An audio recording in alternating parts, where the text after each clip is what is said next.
मान्यवर, मैं कुछ बातें कहना चाहता हूं। बहुत कुछ कहा है, अभी कहा गया नेहरू के कारण कश्मीर यहां है, नेहरू जी के न होते तो शायद ये बिल ही नहीं आता और कश्मीर होता ही नहीं, इस तरह से कहा। मैं आज कहना चाहता हूं कि जो आजादी के बाद भारत की रचना को जानते हैं उनको मालूम होगा हैदराबाद में इससे भी बड़ा प्रॉब्लम हुआ था। क्या जवाहरलाल जी गए थे क्या?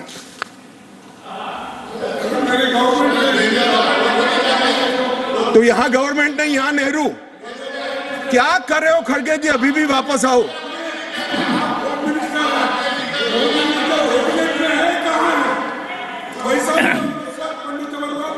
एक मिनट, रिकॉर्ड पर है कश्मीर में दिग्विजय जी ने सरदार पटेल का नाम नहीं लिया। एक नाम दिया शेख अब्दुल्ला का, दूसरा नाम दिया जवाहरलाल नेहरू का। तो वो होम मिनिस्टर थे, क्यों नहीं दिया भाई? अब सुनिए दिग्विजय जी, अब सुनिए, सुनना पड़ेगा, ऐसे नहीं चलेगा। हमने सुना है, धैर्य से सुना है। मान्यवर, जूनागढ़ में क्या जवाहरलाल नेहरू गए थे?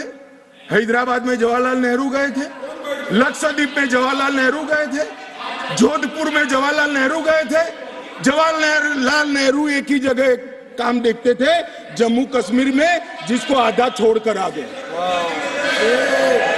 एक ही जगह देखते। मान्यवर, दूसरा, विलय लेट क्यों हुआ?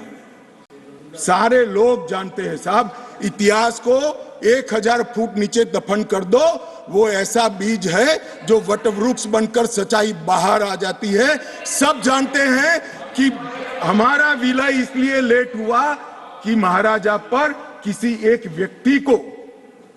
व्यक्ति को विशेष स्थान देने का आग्रह था, शेख अब्दुल्ला को विशेष स्थान देने का आग्रह था। इसके कारण विलय लेट हुआ और पाकिस्तान को आक्रमण करने का मौका मिला।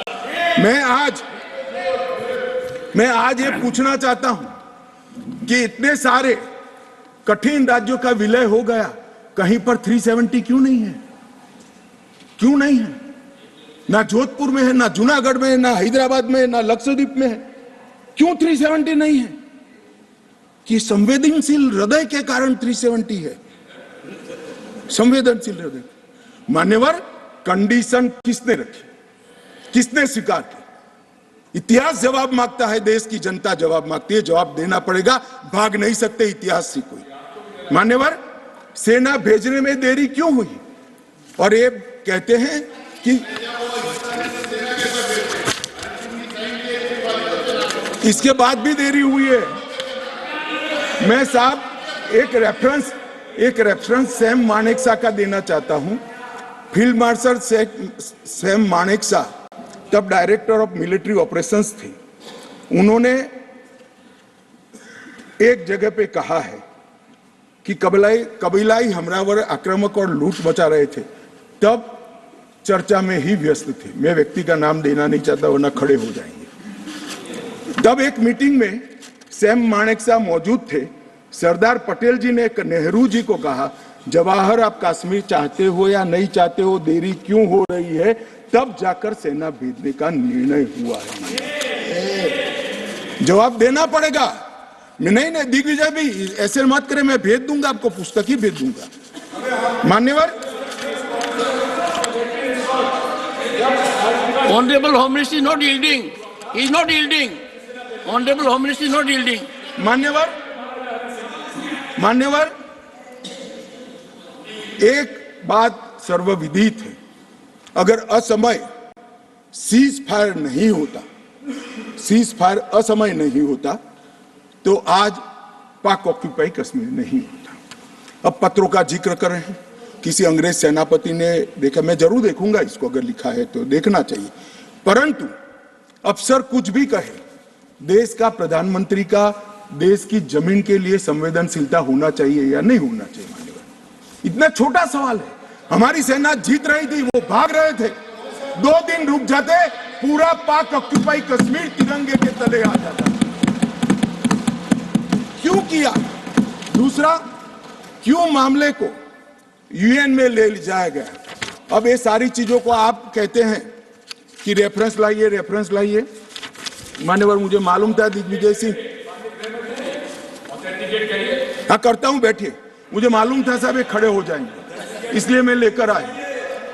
मैं एक कोट अनकोट पढ़ता हूं। यूनाइटेड नेशन के अनुभव के बाद मैं इस निष्कर्ष पर पहुंचा हूं कि वहां से कुछ संतोषजनक नतीजों की उम्मीद नहीं की जा सकती। मुझे सीज फायर करना अच्छा फैसला लगा, लेकिन इस मसले को ठीक से हम नहीं निपट पाए, नहीं परख पाए। हम सीज फायर पर और विचार करके बाद में निर्णय करना चाहिए था। हालांकि ये सब भूतकाल की गलतियां हैं।